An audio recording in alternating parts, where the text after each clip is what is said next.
IoT stands for Internet of Things. It is a network of interconnected devices that communicate and share data over the Internet.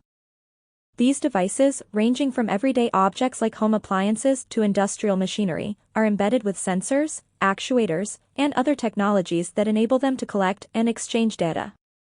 The goal of IoT is to enhance efficiency, automation, and decision-making by enabling these devices to interact intelligently with each other and with centralized systems.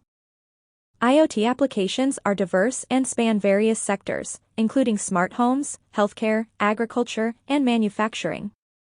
For instance, in a smart home, IoT devices like thermostats, cameras, and lights can be interconnected to provide automation and remote control.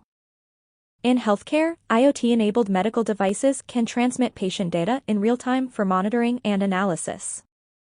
While IoT brings numerous benefits in terms of efficiency and convenience, it also raises concerns about data security, privacy, and the potential for misuse. As IoT continues to evolve, addressing these challenges will be crucial for realizing its full potential in shaping the future of interconnected and intelligent devices.